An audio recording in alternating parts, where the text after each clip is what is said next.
buenos días, tengan estimados doctorantes. Les saluda con el gusto de siempre la doctora María Catalina Domínguez Nájera y es un placer para su servidora en esta ocasión poder llevar a cabo la disertación de nuestra segunda sesión virtual y para ello vamos a ir admitiendo conforme me aparecen en la sala para que luego entonces podamos dar inicio con la disertación de los temas correspondientes al día de hoy. Les pido por favor, en la medida de lo posible, conforme se vayan accesando a la sala, me puedan informar si me ven y si me escuchan de manera correcta para que luego entonces podamos dar inicio con la disertación de los temas inherentes al día de hoy. Muy buenos días. Buenos días, doctora. Buenos días, compañeros, compañeras. Muy buenos días. Muchísimas gracias. Bueno, pues antes que nada, bienvenidos a esta segunda sesión virtual de la materia que nos ocupa, que es legislación educativa, propiamente dentro del doctorado en educación. Y si ustedes me lo permiten, podemos dar inicio con la disertación de los temas inherentes al día de hoy y conforme sus compañeros vayan agregándose a la sala, que puedan ir retomando de manera oportuna para que podamos optimizar el tiempo. ¿Les parece bien? Correcto. Muchísimas gracias. Bueno, tal y como veníamos desarrollando dentro de la sesión pasada, ustedes no me dejarán mentir, estábamos abordando propiamente las fuentes del derecho y nos quedamos dentro de la clasificación de estas, que fueron las fuentes formales, reales e históricas, y abordábamos propiamente en qué consiste cada una de ellas. Sin embargo, no entramos dentro de la subclasificación de esta, ¿es correcto? Sí, es correcto. Perfecto. Bueno, nada más como paréntesis. Recordarán ustedes que hablábamos de las fuentes formales, reales e históricas, en qué consiste cada una de ellas. Ahora bien, cuando nosotros hablamos propiamente dentro de las fuentes formales, ustedes recordarán que decíamos que eran estos procesos de creación de la norma jurídica y que dentro de estas fuentes formales existía una subclasificación, que existen las fuentes formales directas y luego entonces las fuentes formales indirectas. Cuando nosotros hablamos, estimados doctorantes, de las fuentes formales directas, es como su nombre lo indica, son aquellas que son puestas en vigor de manera inmediata por la autoridad en sus diferentes ámbitos de competencia. Es decir, nosotros sabemos que en nuestro territorio mexicano existe esta división de poderes y que luego entonces al Poder Legislativo le es atribuible la facultad para poder crear la norma jurídica. Entonces, ahí estamos hablando pues de esta forma de reconocimiento mediante la fuente formal directa. Repito, que en el momento que pasa por este proceso de validación y de creación de la norma jurídica y que es puesta propiamente en vigor, o sea, que ya es publicada en el Diario Oficial de la Federación, empieza a surtir estos efectos o consecuencias. Cuando hablamos de estas fuentes formales directas, se subclasifican en tres. ¿Cuáles son estas? Fuentes formales directas legisladas, fuentes formales directas administrativas y fuentes formales directas judiciales. Vamos a explicar en qué consiste cada una de ellas. Cuando nosotros hablamos de las primeras, que son las fuentes formales directas legisladas, dentro de ella encontraremos a la Constitución, luego entonces encontraremos a las leyes y por consiguiente encontraremos a los tratados internacionales. Estas tres se encuentran, repito, comprendidas dentro de las fuentes formales directas legisladas y vamos a explicar cada una de ellas. Posteriormente, encontramos las fuentes formales administrativas, segunda subclasificación. Dentro de estas fuentes formales administrativas encontramos a los reglamentos que pueden ser heterónomos y autónomos. Y en la última subclasificación, en donde hablábamos de las judiciales, aquí encontramos dos que pueden ser los precedentes judiciales o los acuerdos generales. Ahora sí, explicaremos cada una de estas. Decíamos que las primeras, que son las fuentes formales directas legisladas, dentro de ella la primera es la Constitución. ¿Qué es la Constitución? Bueno, nosotros ya lo sabemos, ¿verdad? Es este cuerpo normativo escrito que cuenta con una obligatoriedad superior a las leyes ordinarias. y que dentro de esta se encuentran fijadas las normas fundamentales de un Estado. Estado hablando como país, ¿verdad? También el contenido, se encuentra debidamente señalado el contenido de las normas constitucionales y que dentro de ellas encontramos dos apartados. En otras palabras, nuestra Constitución es el documento base. Por ello, nosotros sabemos que tiene distintas nominaciones. Sabemos que se denomina propiamente nuestra Carta Magna, nuestra Ley Suprema, etcétera, ¿no? Entonces, repito, estamos hablando de este documento jurídico normativo en donde se encuentran comprendidos todos aquellos lineamientos, la serie de protección de derechos que tenemos como individuos, pero también las obligatoriedades que tiene el Estado hacia nosotros y nosotros hacia el Estado, la división de poderes, las facultades y demás. Por eso se dice que la Constitución consta de dos apartados. El apartado A es el que se le denomina la parte dogmática. ¿Por qué decimos que es la parte dogmática? Porque es en donde se encuentran debidamente contemplados nuestros derechos humanos, ¿verdad? Que, repito, tal y como lo señalábamos dentro de nuestra sesión pasada, a partir de la reforma del 2011, se cambia esta nominación precisamente por derechos humanos para que se equiparara jerárquicamente hablando a los tratados internacionales reconociendo el principio pro persona, lo que nos es más favorable en nuestra condición de individuos. Recordarán ustedes que les decía que para que en algún momento dado, cuando nosotros dentro de nuestra normativa no se regule alguna circunstancia o se regule pero muy limitada y existe un tratado internacional donde yo lo pueda fundar, entonces puedo invocar una ley internacional, pero que todo ello también emana propiamente dentro de nuestra Constitución. Entonces, regreso a hablar de la Constitución, primer apartado, parte dogmática, donde se encuentran los derechos humanos. Sabemos que son todos aquellos derechos que tenemos como persona, que son inalienables, imprescriptibles, irrevocables e indivisibles, que los tenemos desde el nacimiento y que se extinguen únicamente por causa de muerte. Ahora bien, cuando hablamos del segundo apartado, sabemos que este se denomina parte orgánica.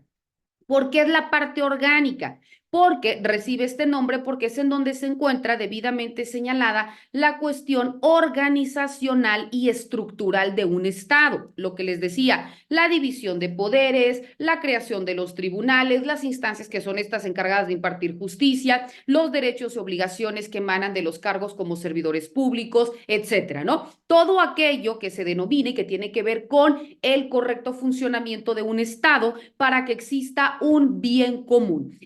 Cuando hablamos entonces de estos dos lineamientos o de estas dos formas en cuanto a su estructura de la Constitución, repito, vemos el contenido y hacia dónde se dirige o por qué se encuentra debidamente señalado una forma protectora y garante de nuestros derechos, pero también de las obligaciones. Y claro está, a partir de nuestra Constitución emanan o se desprenden todas aquellas normas, reglamentos, decretos, jurisprudencias, tesis aisladas, etcétera, que también van a seguir la suerte de lo principal. Ejemplo, si yo te digo, estamos hablando de un derecho humano a la educación, pues tiene una ley supletoria que es la Ley General de Educación. Si hablamos del derecho humano, se me ocurre a la vida, ¿no? Pues entonces en caso de que exista alguna vulneración, detrimento, etcétera, pues obviamente existe un instrumento jurídico que emana, ¿cuál es? Pues el Código Penal que sanciona las lesiones, el homicidio, etcétera. Si yo te digo, tenemos un derecho humano al trabajo, pues emana una ley federal del trabajo y así cada uno de los derechos humanos da cabida a la creación de leyes supletorias en donde de manera detallada ya va a comprender y regular cada uno de los puntos que contempla o de los derechos que contempla nuestra ley. Si no, imagínense ustedes, sería una constitución de tomos, de tomos, de tomos y todo viniera contemplado dentro de un solo instrumento jurídico normativo. Ahora bien, cuando nosotros hablamos, repito, dentro de estas fuentes formales directas legisladas, la segunda que se contempla dentro de esta subclasificación son las leyes.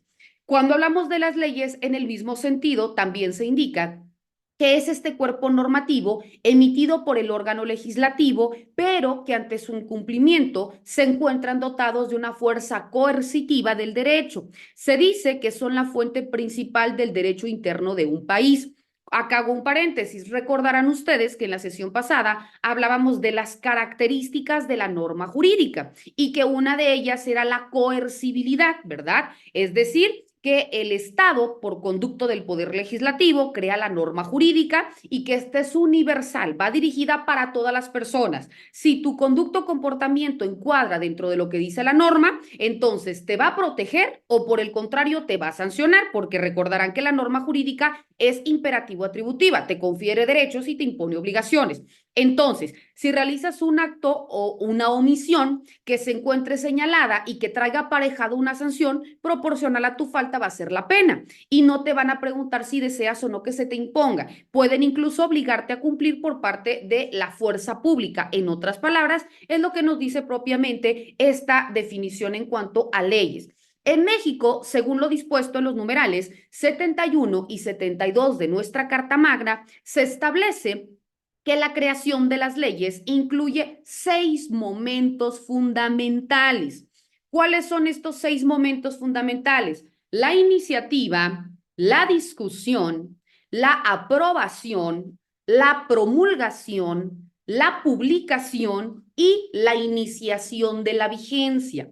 Esto, repito, estimados doctorantes, son los procesos de creación de las leyes que para que puedan ser publicadas en el Diario Oficial de la Federación, forzosamente deberán pasar en este orden para que luego entonces puedan surtir sus efectos o consecuencias jurídicas. Ahora bien, cuando hablamos también de otro de los lineamientos que contempla las fuentes formales directas legisladas, hablábamos de los tratados internacionales. Los tratados internacionales se dice que son una de las fuentes más importantes del derecho internacional público. Recordemos que el derecho internacional se clasifica en 3: derecho internacional público, derecho internacional privado y derecho internacional humanitario o humanista, aunque algunos doctrinarios dicen que únicamente son en el público y en el privado. Bueno, pero cuando nosotros hablamos del derecho internacional público, es aquel que tiende a regular todos aquellos lineamientos para que exista una normativa que dirima algún tipo de conflictos entre 2 o más países. Entonces, estos tratados internacionales van a ser estos acuerdos de voluntades que deben ser eminentemente escritos, es decir, por casos de excepción pueden formalizarse de manera verbal, pero debe de pasar un periodo corto de tiempo donde una vez que lo han votado por la mitad más uno de los integrantes que forman la comunidad internacional, después de que ya se votó y se acreditó, deberá materializarse por escrito, es decir, no nada más va a quedar por una cuestión verbal. Por eso se dice que son estos acuerdos de voluntades entre 2 o más estados soberanos. Los estados soberanos, repito, es hablar de países, no de entidad federativa, o también de otros sujetos de derecho internacional público, de los cuales van a derivar obligaciones y también derechos en el mismo sentido, de derecho internacional público. Estos tratados internacionales tienen como elemento importante evitar que se llegue al extremo que es un conflicto de guerra, o cuando por alguna razón ya exista la guerra, bueno, pues aplicar estos tratados internacionales para que en la medida de lo posible se pondere una paz social, o para que también cuando exista algún tipo de conflicto entre 2 o más países, entonces no se aplique la normativa de un país o exclusivamente del otro, porque obviamente si se aplica, ejemplo, el derecho interno de nuestro territorio mexicano, pues obviamente va a favorecer más a nuestro país que al otro. Entonces, al haber tratados internacionales, va a generar derechos y obligaciones de manera igualitaria para que no exista algún tipo de preferencia y cada uno vaya a cumplir con los acuerdos que en un momento dado suscribieron. Estos tratados internacionales nos dice también que emana de una facultad que se encuentra debidamente señalada dentro del artículo 76, fracción primera, y el artículo 89, fracción décima, que van a regular la competencia para poder celebrar los tratados internacionales por parte del presidente de la República, y una vez que los haya celebrado, deberán forzosamente ser ratificados por parte del Senado, porque como decíamos en la sesión pasada, los únicos que pueden crear leyes son propiamente el poder legislativo, porque si no, entonces estaríamos otorgando pues doble función o doble poder a uno solo y no existiría esta división o distribución de poderes. Entonces, cuando hablamos del artículo 76, fracción primera, nos indica que son facultades exclusivas del Senado aprobar los tratados internacionales y también las convenciones diplomáticas que el Ejecutivo Federal suscriba, así como también su decisión de poder terminar, denunciar, suspender, modificar, enmendar, retirar reservas y también formular declaraciones interpretativas de los mismos. Aquí estamos explicando cuáles son aquellas facultades atribuibles netamente al poder legislativo. Sin embargo, recordarán que hablábamos del artículo 76, fracción primera, y que va de la mano con el artículo 89, fracción décima. ¿Pero qué dice el artículo 89, fracción décima? Bueno, nos indica que son facultades y obligaciones del presidente de la República. Primero, dirigir la política exterior. Cuando hablamos de la política exterior es llevar o encauzar, ¿no? Por buen rumbo el funcionamiento del país desde su cuestión económica, política, las relaciones con otros países, etcétera. Entonces, dirigir la política exterior y también celebrar tratados internacionales. Y en el mismo sentido, lo que nos decía cuando hablábamos del poder legislativo, terminar, denunciar, suspender, modificar, enmendar, retirar reservas y formular declaraciones interpretativas sobre estos, pero en todo momento sometiéndolo a la aprobación del Senado, porque repito, no puede actuar de manera independiente. Forzosamente tiene que tener la aprobación del Senado. Si no hay tal, entonces simplemente no puede surtir efectos o consecuencias o no puede tener validez porque tiene que pasar por la aprobación del Senado, que es aquel que tiene las facultades para determinar qué tan benéfico o perjudicial puede ser suscribir este tratado internacional. Ahora bien, cuando hablamos de las fuentes formales directas, pero la segunda clasificación, que son las administrativas. Dentro de las administrativas, ustedes recordarán que dentro de ella contempla a los reglamentos. ¿Pero qué son los reglamentos? Bueno, cuando hablamos de los reglamentos, se dice que es una norma jurídica de carácter general que es dictada por la propia administración pública y que tiene un valor subordinado a la ley. Ejemplo, el reglamento de tránsito, ejemplo, crear un reglamento en materia de protección de los derechos de los niños o un reglamento, protocolo en protección de los derechos de las mujeres víctimas de violencia, no lo sé, pero reglamentos o el reglamento de tránsito, reglamentos que únicamente van a tener operancia sobre determinado lugar y que son netamente administrativos. Entonces, lo crea la administración pública, pero no porque ya lo creó va a surtir efectos. No, lo crea la administración pública y lo remite o lo turna al Congreso del Estado. Ejemplo, aquí en el municipio de San Cristóbal de las Casas, Chiapas, donde vive su servidora, lo crean por conducto del presidente y obviamente quienes se encarguen de la comisión respectiva. Si estamos hablando del reglamento de tránsito, pues entonces la comisión de seguridad y tránsito municipal, entonces el que funja como presidente, como vicepresidente, como vocales, etcétera, pues todos ellos se reunirán y determinarán si existe uno y si hay la necesidad de modificarlo o si no existe crearlo o si ya no sirve, bueno, abrogarlo y crear uno nuevo. Entonces se presenta este proyecto y se turna propiamente al Congreso del Estado para que pase por este proceso de análisis. Si existe alguna posible modificación, se realiza y se turna a el municipio de donde está emanando y si no, entonces se somete a votación en pleno y una vez de que ha sido votada a favor, entonces pasa por este proceso que ya dijimos, estos 6 momentos de creación de la norma jurídica para que luego entonces se publique en el Diario Oficial de la Federación. Una vez que ha sido publicado en el Diario Oficial de la Federación, entonces ya para el municipio de San Cristóbal de las Casas, Chiapas, ya podrá ser aplicado. Repito, únicamente va a tener efectos o consecuencias en el lugar en donde se esté en un momento dado teniendo validez o donde se esté requiriendo o de donde haya emanado este documento administrativo, que estamos hablando, repito, del reglamento. Ahora, la última clasificación dentro de las fuentes formales directas se encuentran las judiciales. Y cuando hablamos de las judiciales, recordarán que decía que estas se subdividen en dos, que son los precedentes judiciales y los acuerdos generales.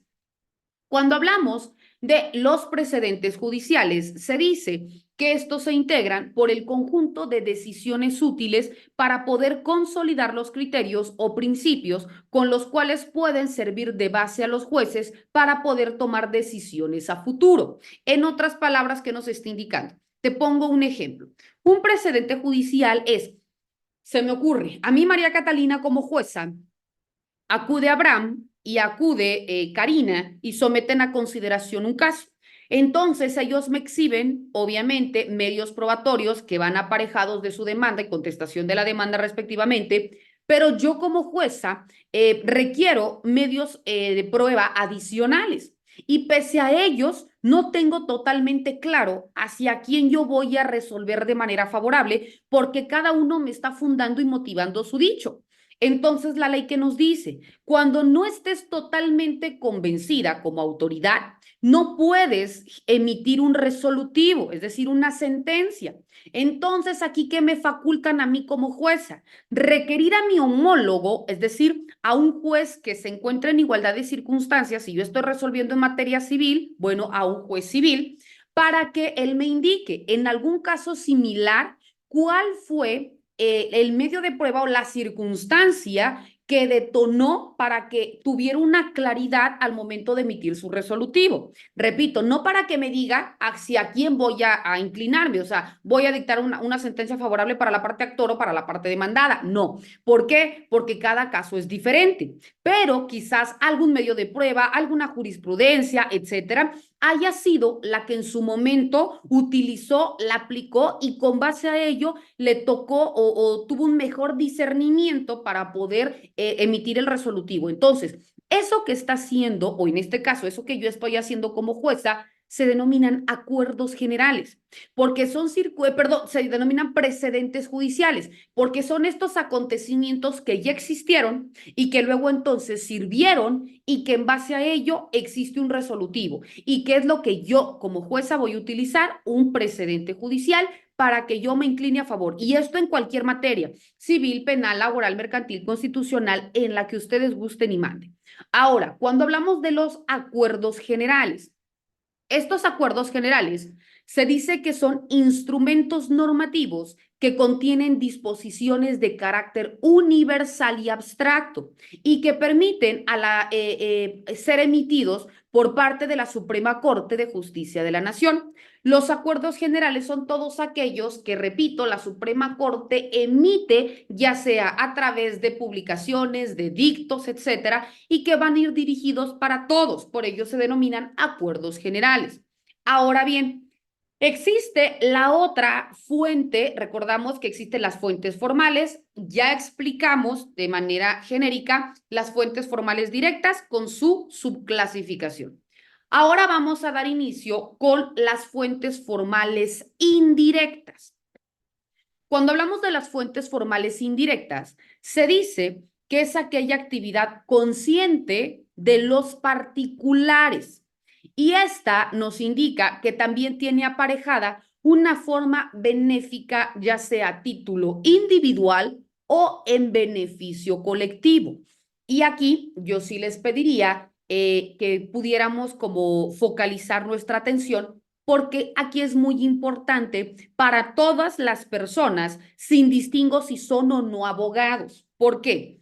Porque a veces nosotros como personas, ¿qué decimos? Tenemos que acatar lo que dice la ley, en efecto, ¿no? Porque es una norma que está escrita y que, como ya dijimos, tiene esa fuerza coercitiva. Pero en ocasiones ustedes se darán cuenta que hay normas jurídicas que ya son obsoletas o normas jurídicas que se tienen que reformar porque existen estas circunstancias sociales y que simplemente no existen las leyes y por tanto continúa esta desestabilidad. Pero a pesar de que es evidente para todos, repito, aunque no seamos o seamos abogados, y decimos, bueno, pero ¿por qué el Estado no lo crea? ¿No? ¿Por qué los legisladores que tienen esa facultad de crear la norma, por qué son omisos? Puede ser por acontecimientos políticos, económicos, sociales, culturales, ¿verdad? Pero aquí la ley también nos está dando otra facultad y es propiamente estas fuentes formales indirectas.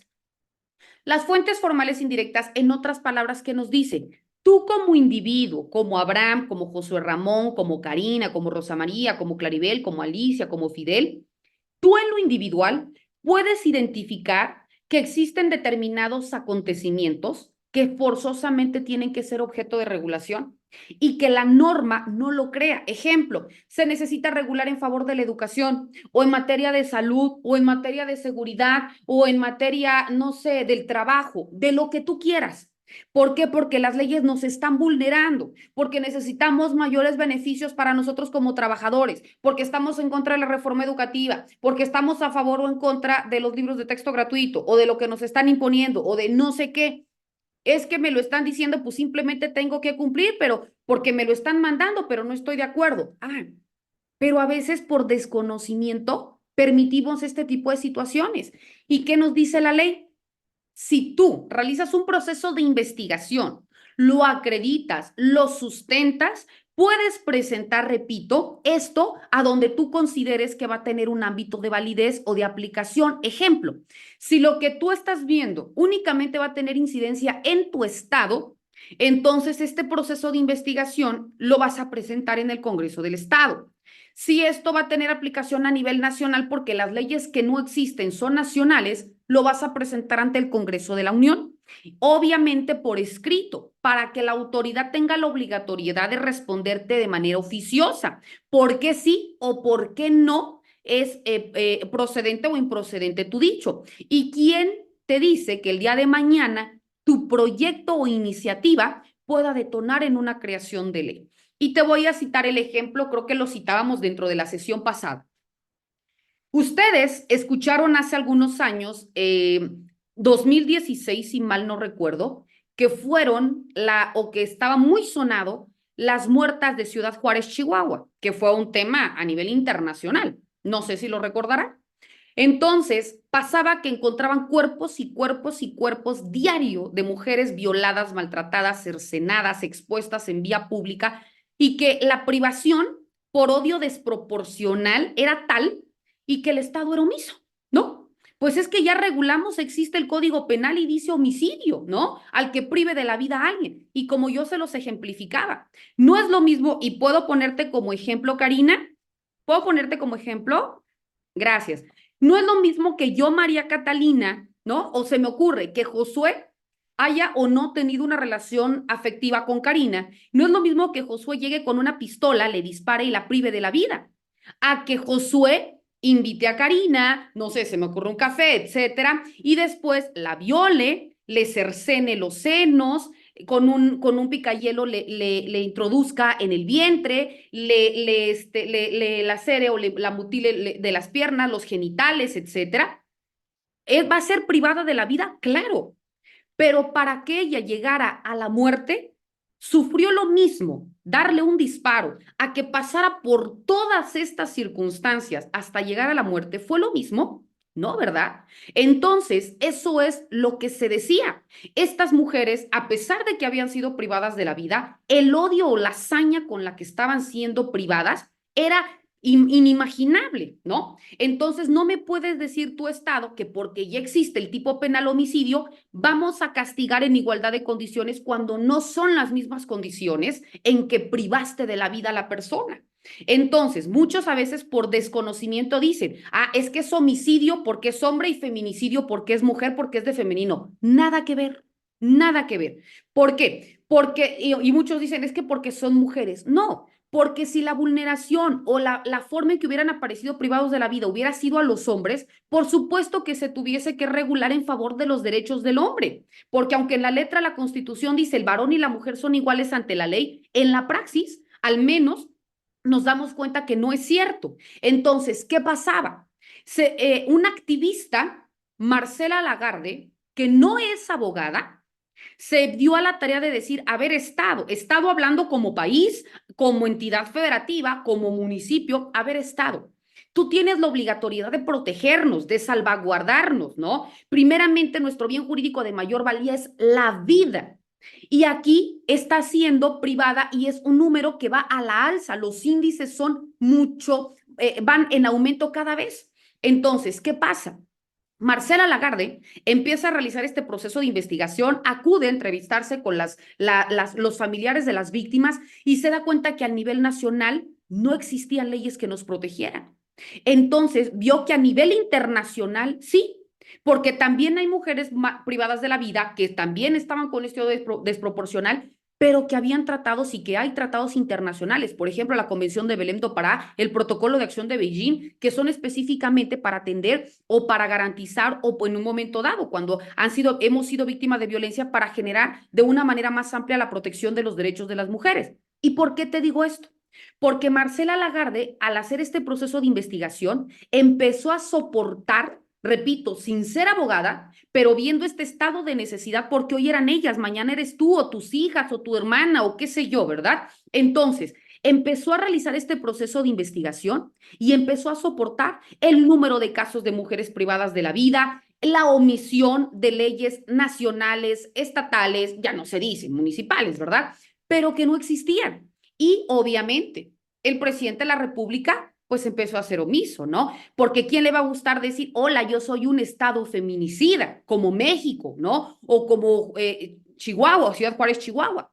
Pero como no habían sido atendidas, ella se fue a nivel internacional y a nivel internacional empezaron a girar recomendaciones para que nuestro país obligaran a generar una protección amplia de los derechos de las mujeres. Y por ello, imagínense, por esta iniciativa y este soporte que entrega Marcela Lagarde al Congreso de la Unión, es que a raíz de esto se crea, aquí te lo estoy resumiendo porque es muy amplio, pero a raíz de esto se crea el tipo penal feminicidio.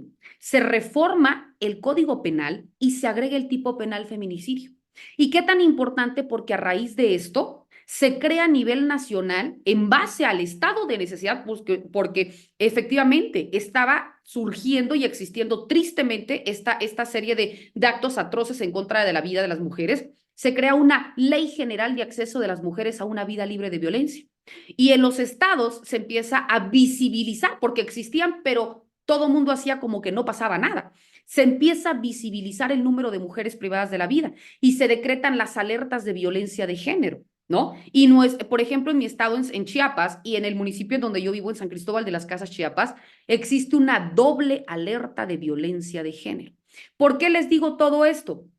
Porque esto de dónde emana, de una fuente formal indirecta, porque a veces nosotros cuestionamos por qué los legisladores hacen o por qué los legisladores no hacen. Si es evidente que se necesita regular en favor de la educación, de la salud, del trabajo, del no sé qué, ¿verdad? Pero si los legisladores son omisos, nosotros también podemos realizar este proceso, al igual que lo hizo Marcela Lagarde, y luego entonces, exacto, la ley Olimpia sería otro ejemplo, claro, pero la ley Olimpia es propiamente esta conjunción o integración para que estuvieran en el mismo sentido la aplicación de todas las leyes, pero la base de la ley Olimpia fue precisamente, primero, que existiera un estado de necesidad por proteger los derechos de las mujeres, ¿no? O sea, haz de cuenta que su antecedente es esto que te estoy citando. Y luego entonces vamos evolucionando y se empiezan a crear todos los demás instrumentos jurídicos normativos, claro. Pero, ¿por qué digo esto? Porque, repito, cuando el Estado es omiso, porque aunque sea evidente que se tiene que regular, repito, a veces existen intereses económicos, políticos, sociales y demás, y por eso hago de cuenta que no pasa nada, aunque realmente el Estado o la sociedad más bien, pues esté en un caos total.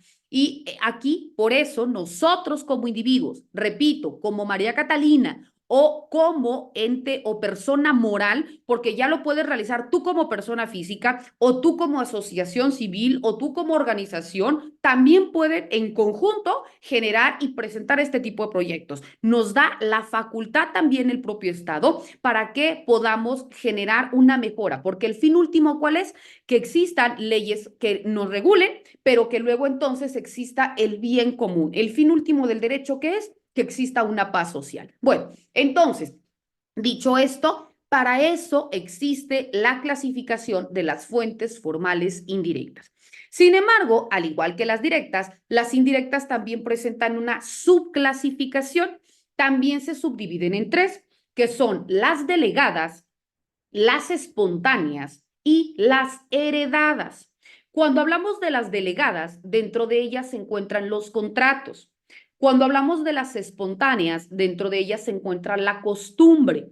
Y cuando hablamos de las heredadas, dentro de ellas se encuentran los principios generales del derecho. Cuando hablamos de los contratos, ¿qué es un contrato? Bueno, es una fuente delegada autorizada por la ley, es decir, que te faculta y de la cual nace propiamente a partir de un acuerdo de voluntades entre dos o más sujetos de derecho.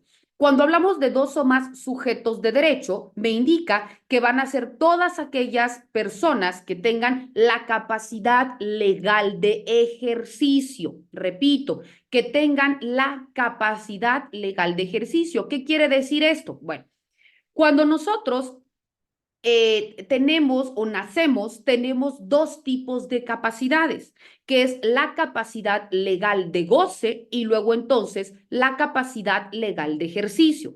Primero, la capacidad legal de goce es aquella que tú tienes por el simple hecho de ser persona, por ejemplo, el derecho a un nombre, el derecho a un domicilio, el derecho a una nacionalidad, etcétera.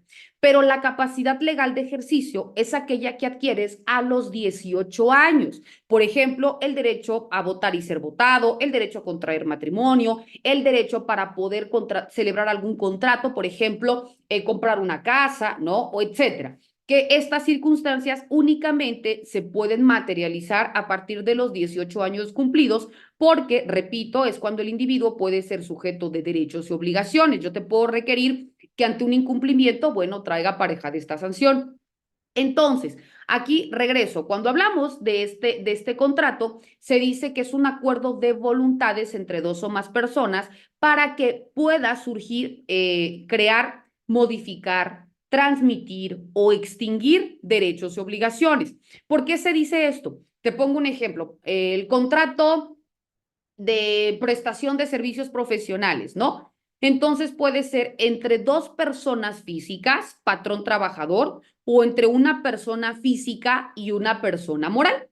Sin embargo, aquí este contrato, para que pueda surtir efectos o consecuencias, se necesita forzosamente la manifestación de voluntad.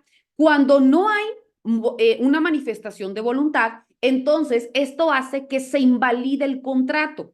¿Por qué? Porque existe lo que se llama vicios del consentimiento.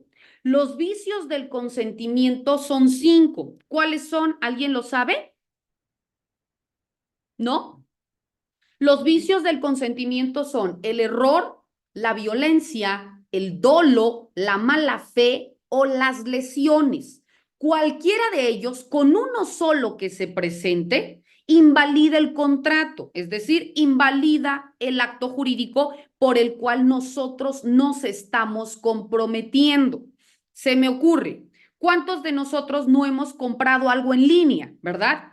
Y quizás vemos en la imagen, pues que está muy bonito, las características, etcétera. Pero nosotros realizamos el pago, nos lo envían, vemos las características y cuando lo recibimos es completamente distinto al producto que a mí me vendiste.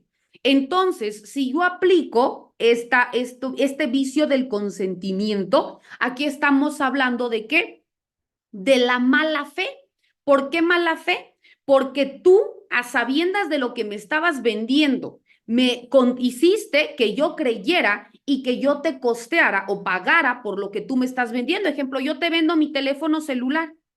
Tú crees que el teléfono funciona, ¿no? Yo te digo es de tal marca, es de tal modelo, etcétera, y te lo vendo en tanto, ¿no? Entonces Karina va a decir, por supuesto que se lo compro, realiza el pago, pero cuando llegue el teléfono no sirve. Ah, pues tú no me preguntaste si servía, tú querías el teléfono y yo te lo vendí, pero no sirve. Ah, entonces es la mala fe. La mala fe invalida el acto jurídico y se puede hacer valer para que quede sin efectos o consecuencias. Esto por citarte un ejemplo. Entonces, por ello se dice que el contrato es este acuerdo de voluntades entre dos o más personas, pero se dan cuenta que dice, para crear, para modificar, para transmitir o para extinguir derechos y obligaciones. Y decimos, bueno, pero ¿por qué tanto, no? Porque cada contrato es diferente. Ejemplo, para transmitir un derecho o una obligación, yo le quiero donar una casa a Josué Ramón. Ah, perfecto. Entonces, ¿qué estoy haciendo? Transmisión de qué? De la propiedad mediante el contrato de donación. Entonces, ¿está generando derechos y obligaciones para las partes? Claro. En mi caso, va a existir un detrimento patrimonial, porque obviamente si yo tenía, se me ocurre, 100 millones de pesos, réstale el equivalente a la propiedad y surte efectos o consecuencias con Josué Ramón, claro, incrementa su patrimonio, pero también tendrá responsabilidades de el pago por concepto del el que se realiza cada año, ay, recuérdenme, se me fue. Cuando nosotros vamos y pagamos por tener una Pago predial, el El pago doctora. predial, El exacto. predial. Entonces, ¿aquí qué está pasando? Josué va a tener esa obligatoria, tiene el derecho sobre el bien inmueble, pero adquiere esa obligación. Entonces, por eso nos dice, estoy transmitiendo, ¿verdad? Derechos, obligaciones. Cuando nos dice que extingue una obligación, cuando celebramos un contrato de qué, se me ocurre, pues el testamento. El testamento me indica que extingue una obligación porque en el momento que yo, tenedora del bien inmueble, fallezco, se extingue la responsabilidad. ¿Por qué? Porque estoy suscribiendo ese contrato. Cuando crea, ejemplo, cuando se me ocurre, Abraham y yo celebramos un contrato de compraventa. Abraham me va a vender su vehículo, pero me lo da en parcialidades, ¿no? Le voy a pagar tanto de anticipo y en 5 mensualidades para cubrir el costo total y que se señalan cada cuánto le voy a otorgar, etcétera, y que yo me empiezo a atrasar. Entonces genera obligaciones como deudora y en este caso como compradora y dependiendo la gravedad de lo que estipulamos en las cláusulas va a tener una consecuencia. Entonces crea derechos, pero también crea obligaciones, ¿verdad? Entonces, hablamos de crear, de modificar, de transmitir o de extinguir derechos, obligaciones. ¿Y por qué se modifica? Porque en el momento que yo termine de pagar, va a existir un cambio. Ahora, él ya no va a ser propietario del bien, entonces su patrimonio también va a verse reducido y obviamente en este sentido, quien va a responder por el bien voy a ser yo. Por eso se dice, crea derechos y también obligaciones, modifica. ¿Por qué modifica? Porque va a cambiar la situación de propietario. Ya no va a fungir como Abraham y ya voy a ser como María Catalina. Entonces, ahí repito, estamos hablando de la fuente formal indirecta del contrato. Después encontramos a la costumbre. La costumbre ya la habíamos hablado dentro de la forma de reconocimiento de las fuentes formales cuando retomábamos lo que nos decía Eduardo García Maínez, que es esta práctica reiterada que transgeneracionalmente se toma como cierta. Entonces ya no entraré en detalle porque ya le explicamos en la sesión anterior. Al igual que los principios generales del derecho. Cuando hablamos de los principios generales del derecho, se dice que estos son enunciados normativos más generales, que a pesar de no haber sido integrados formalmente dentro de los ordenamientos jurídicos, recogen esta validez. Recordarán ustedes que les decía, ejemplo, el que es primero en tiempo es primero en derecho, nadie puede hacer justicia por su propia mano, no sé, se me ocurre, todos aquellos que de manera literal no lo vamos a encontrar tal cual comprendido dentro de la norma, pero se subsume que en caso de que tú lo realices, forzosamente va a tener esta validez. Por eso se denominan principios generales del derecho. Ahora, ya que nosotros hemos analizado propiamente esto, vamos a dar continuidad con los demás temas que nos corresponden y que son propiamente de la materia y dentro de ellos nos dice que existe el derecho constitucional.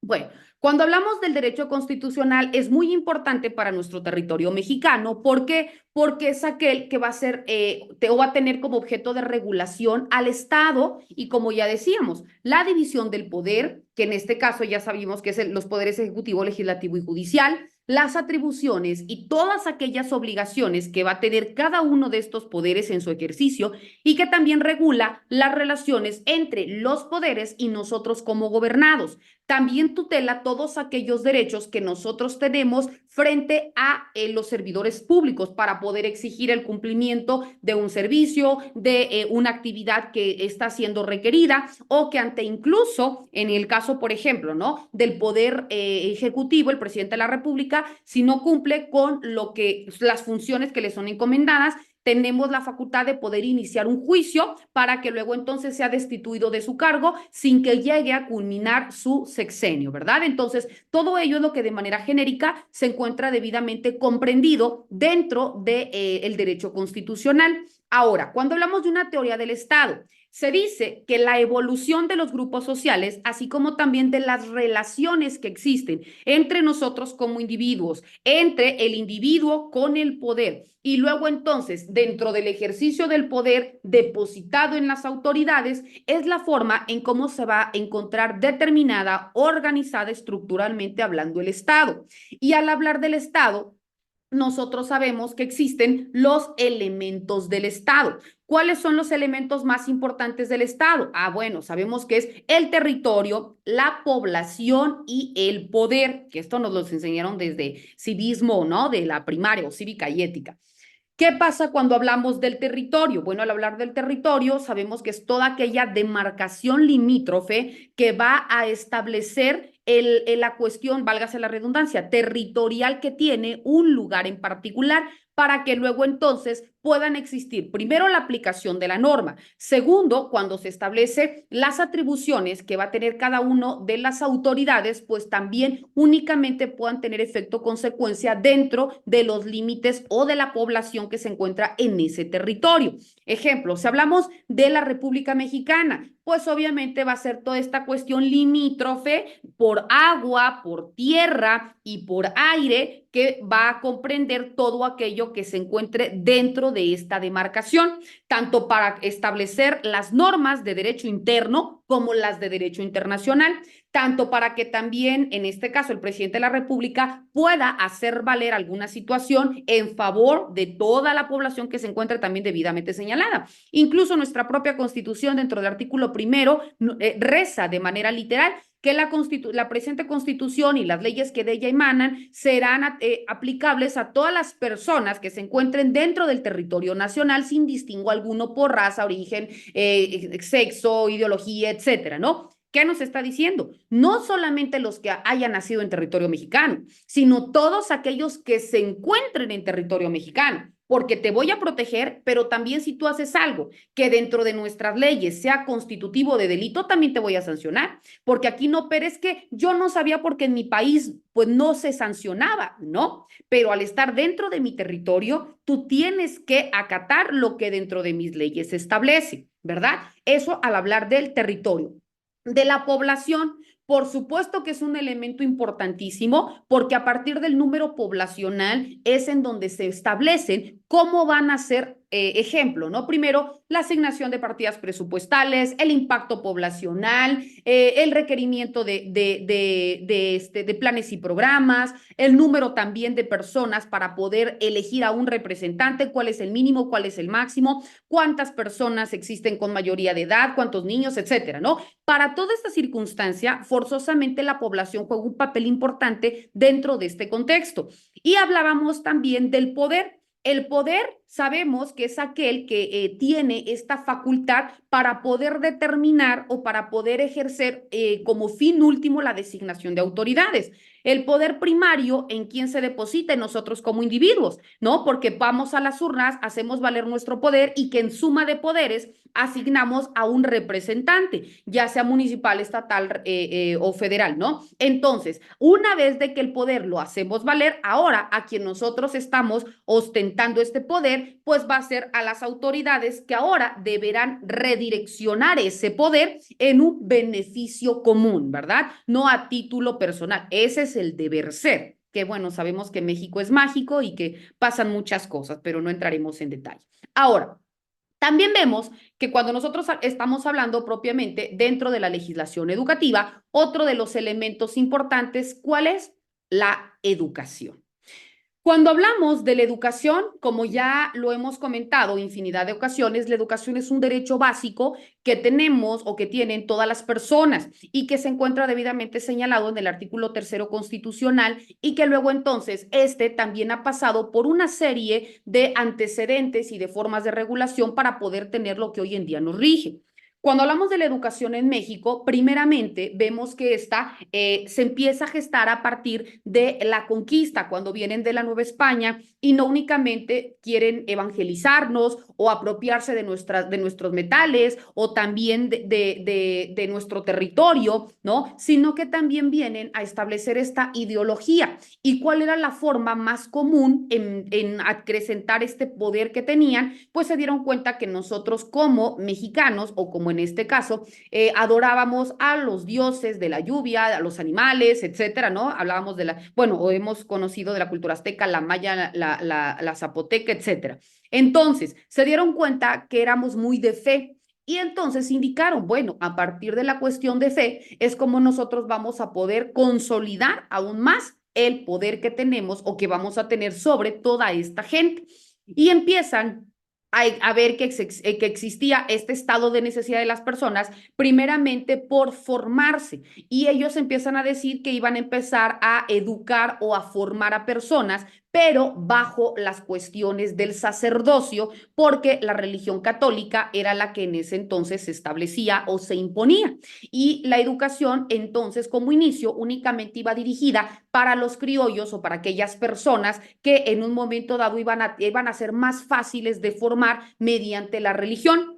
Pero después se dieron cuenta que existían estas demandas sociales y que en número, pues por supuesto que éramos más a las personas que venían y que nos conquistaban y que estábamos todos o estaban exigiendo una forma de reconocimiento o de acceso a estas condiciones de igualdad para poder formarse. Entonces, ¿qué empiezan a decir? Empiezan a existir estos grupos de choque en donde ya no se tuvo como elemento importante que empezar a separarse lo que era el clero y lo que era la iglesia y que estas oportunidades para formar a las personas ya no únicamente fueran destinadas a un grupo, sino para todos aquellos quienes en un momento dado iban a requerir este proceso formativo. Y todo esto detona hasta que en 1812, a partir de la Comisión Legislativa, se estableció una forma mucho más ordenada de la educación. ¿Por qué? Porque empieza a tener una preocupación mucho más profunda para algunos novohispanos que empezaron a participar como diputados en las Cortes de Cádiz, y repito que se establece en 1812, y desde entonces, jurídicamente hablando, empiezan a reconocerse los antecedentes de las comisiones o de los comités legislativos para que luego entonces empezaran a participar de una manera mucho más activa en proyectos para proponer un sistema educativo mexicano. Y de esta forma, bajo el reglamento o el amparo de un reglamento, se empezaran a generar propiamente esta validación de comités para, repito, generar un sistema educativo. Primero, mediante la Corte de Cádiz, ahora ya en 1813, un año después, se constituyó una comisión de instrucción pública, que esto se le considera como el primer cuerpo legislativo encargado de los temas educativos en México. Después vemos que hasta el primer cuarto del siglo XIX fue, si bien es cierto, muy difícil hablar de la historia constitucional en México, pero a partir de un documento que se le denomina Sentimientos de la Nación, que es una constitución liberal que sienta las bases del debate legislativo en el Congreso de Chilpancingo, tuvo una especial importancia o trascendencia en la lucha de independencia. Y aquí también estableció las bases de las comisiones para generar un trabajo legislativo. Sin embargo, aún no se regulaba o se establecía o elevaba rango constitucional educación, por lo cual gobiernos entraban y gobiernos salían y cada uno quería manejar específicamente la educación conforme a mayor le conveniera. Entonces, esta situación, pues obviamente detonó en una aprobación de un reglamento para el gobierno interior sobre, sobre aquello que se le denominaba la Junta Provisional Gubernativa del Imperio Mexicano, que fue en 1821, en donde se establecía primero la necesidad de un Estado mexicano para atender todos aquellos asuntos relacionados con una necesidad de una legislación educativa, es decir, regular y que estuviera mediante una norma el derecho humano a la educación. Entonces, la clase política mexicana, si bien es cierto de manera genérica, no podía participar de manera activa dentro de este sistema educativo nacional. ¿Por qué? Porque existían muchas barreras. Entonces, los que tenían una mayor posibilidad empezaron a enviar a sus hijos al extranjero para que se instruyeran propiamente y en un momento dado, si allá quedaban con una mejora para un trabajo, bueno, pues continuarán en el extranjero y si no, regresarán a nuestro territorio, pero bajo mejores condiciones de vida. Sin embargo, una vez que se consumó la independencia con los tratados de Córdoba, el 24 de febrero de 1822 se instaló el primer Congreso Constituyente, que aquí fue aprobado por Agustín de Iturbide en 1823 y con el Plan de Casamata se empieza el Congreso a desintegrar para dar cabida a un Congreso Constituyente en 1823, en donde se establecieron juntas preparatorias para poder establecer un reglamento soberano del Congreso. Dentro de este nuevo constituyente se empieza a generar un modelo de instrucción pública, es decir, establecer una forma en la cual pudiéramos empezar a organizar o estructurar lineamientos o bases para generar un modelo educativo. Por un lado, como todo, se encontraban grupos que iban a favor y grupos que iban en contra. Por un lado se encontraba el modelo conservador, que eran los centralistas, y aquellos que estaban o que defendían una educación liberal, que eran los federalistas. Teníamos a los centralistas y los federalistas, unos que querían continuar con la cuestión religiosa como estandarte para aplicarla dentro de materia educativa y otros que querían una educación abierta, libre para todos. Entonces, el 31 de enero de 1824, mediante el segundo Congreso Constituyente, se aprueba un acta constitutiva de la Federación y a partir de esto los legisladores empiezan a sentar las bases para que luego se promulgara la Constitución Política de los Estados Unidos Mexicanos de 1824, específicamente con el reglamento para un gobierno interior del Congreso que se publica en 1824. En este se reinstala nuevamente a la Comisión Permanente de Instrucción Pública y en un momento dado, bueno, vemos que esto generó que existieran mayores beneficios porque ya, repito, existía un reglamento base para soportar el derecho de educación. No obstante, todos estos trabajos de la Comisión de Instrucción Pública Federal continuaron durante el Congreso Constituyente de 1916 y a partir de la Constitución Política de los Estados Unidos Mexicanos de 1917, que es la que actualmente nos rige con sus múltiples reformas, se eleva o se reconoce mediante un rango constitucional a partir del artículo 3º el derecho humano a la educación.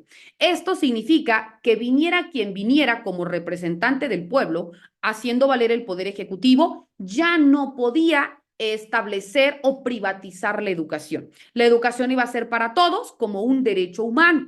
Entonces, a partir de 1917 se establece que la educación impartida por el Estado tendría que desarrollar de manera armónica todas aquellas facultades del ser humano y fomentaría el amor a la patria, además de estipular que todo individuo tendría acceso a recibir educación básica gratuita y obligatoria. Para principios de 1930 se presentaron diversos cambios relacionados con la política educativa nacional. En 1934 se expide un reglamento del gobierno interior del Congreso General de los Estados Unidos Mexicanos que crea la Comisión de Educación Pública y esta vino a sustituir la Comisión de Instrucción Pública. Y en 1934 el país empieza a celebrar elecciones generales.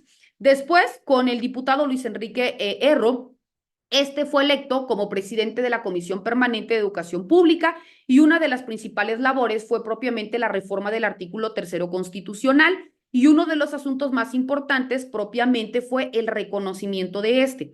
La reforma al artículo 3º constitucional estableció que la educación impartida del Estado sería socialista y era entendido como esto a la formación en los alumnos para tener un concepto racional de la educación y que éste tuviera como elemento importante la mejora en la vida social enfocada al positivismo, excluyendo de ella toda doctrina religiosa.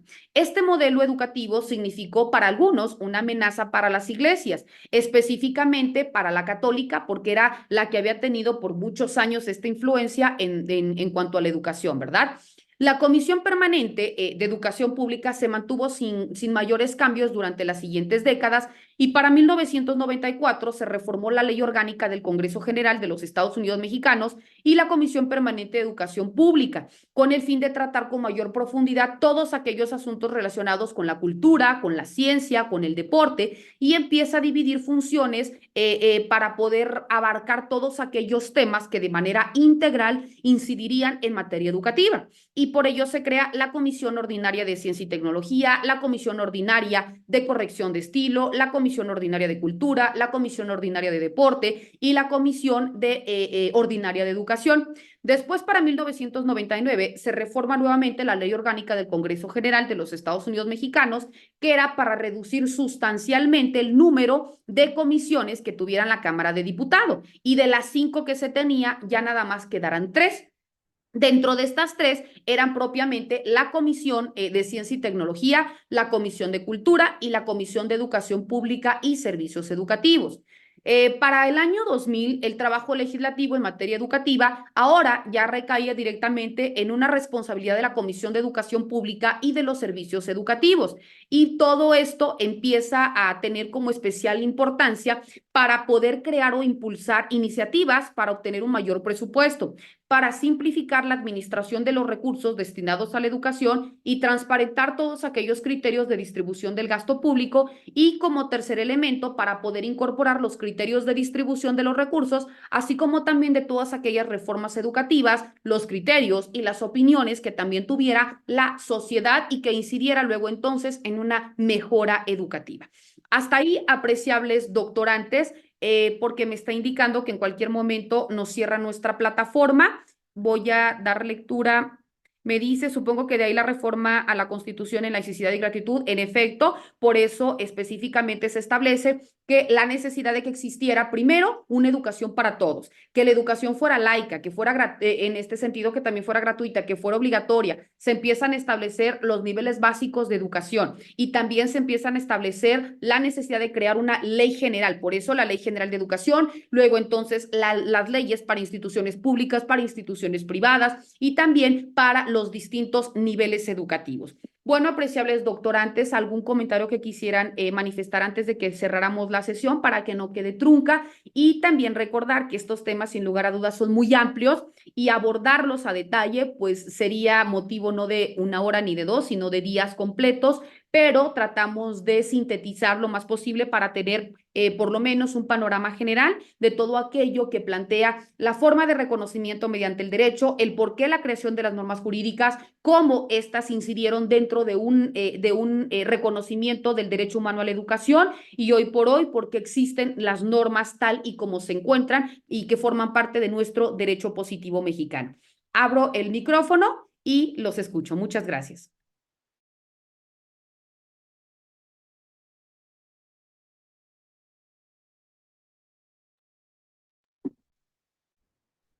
Ok, pues más,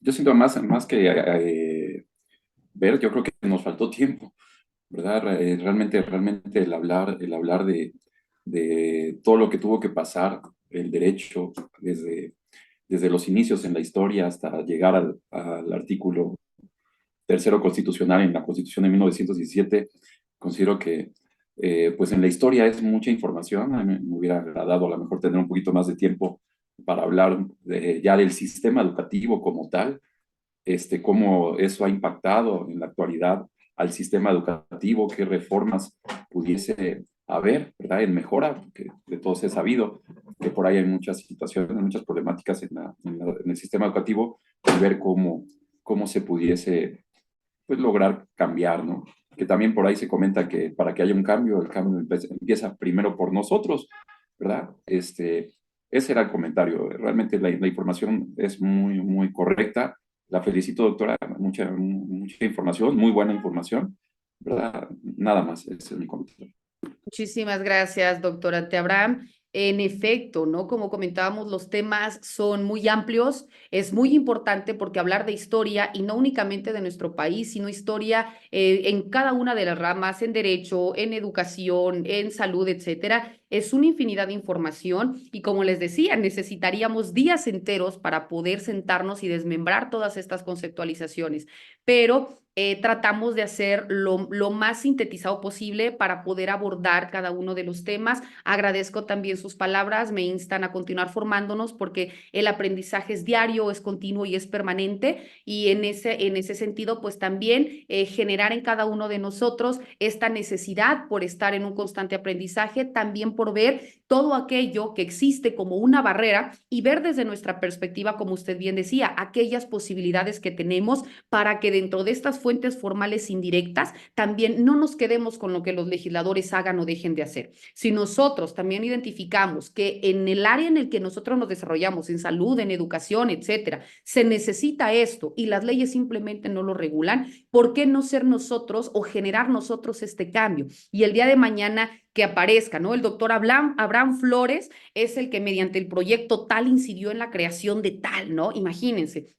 Entonces, todo esto nos debe motivar porque nos abre otro abanico de posibilidades que quizás en su momento no conocíamos y que también las leyes nos están dando esta posibilidad. ¿Alguien más? Y si no, con ello cerraríamos nuestra sesión del día de hoy. Si me permite, doctora, compañeros y compañeras, yo quisiera comentar que creo que es bien importante conocer los antecedentes legislativos de la educación, ¿verdad? Nosotros como docentes, muchas veces no somos formados en esta área, ¿no? Como es el nombre de nuestra asignatura, legislación educativa, y muchas veces desconocemos todas aquellas leyes, quizás un poquito más específicas, ¿no? Que hacen mención a la educación. Creo que como docentes sí es nuestra responsabilidad conocer cada ley, no solamente quedarnos con el artículo tercero constitucional, ¿no? Sino conocer las leyes educativas en nuestro país y pues también, por ejemplo, los reglamentos, las normas que nos rigen en cada una de nuestras instituciones. Y como bien usted explicaba, el desconocimiento de la ley no nos exime de nuestras responsabilidades, de nuestras obligaciones, ¿verdad? Entonces, para mí, pues es fundamental esta asignatura. Creo que tendré que meterme un poquito más de lleno a estudiar todo lo que tiene que ver con las leyes en la educación, pues para poder también, como dice usted, si hay algunos vacíos, ¿verdad? En nuestras leyes del sistema o incluso dentro de nuestras instituciones, pues poder ser esos generadores de nuevas iniciativas. Ese es mi comentario. Gracias, doctora.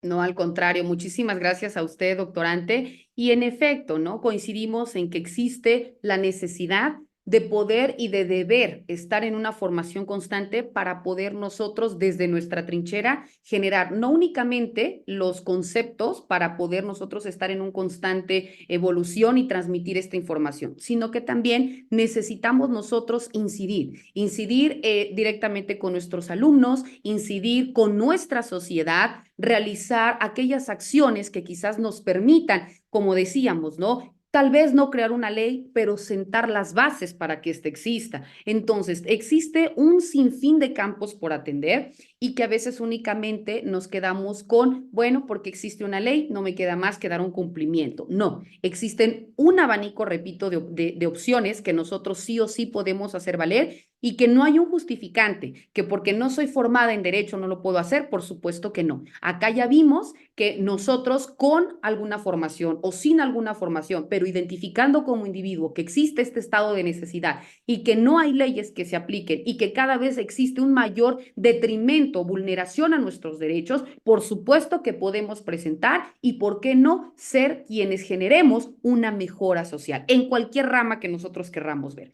Bueno, apreciables doctorantes, atesoro que se hayan conectado a nuestras sesiones virtuales. Sin lugar a duda, vemos qué tan importante es conocer la legislación educativa, sentar las bases propiamente y luego entonces conocer lo que hoy en día nos rige. También recordar que tenemos hasta la próxima semana, el sábado 27 de abril, para quienes aún no me han hecho llegar sus ligas, me lo puedan hacer llegar en tiempo y forma, ya que de manera desafortunada, si no lo hacen, yo ya no puedo otorgar una prórroga porque tenemos que entregar calificaciones y también porque les tienen que asignar la siguiente materia, que es la del mes de mayo. También se tiene hasta el día sábado para que ustedes puedan vertir sus 2 comentarios en el apartado de foro, para que en base a ello también acrediten el 10%, ya sea en razón a las actividades o si lo desean en razón a los temas que se disertaron dentro de las sesiones, también lo puedan hacer.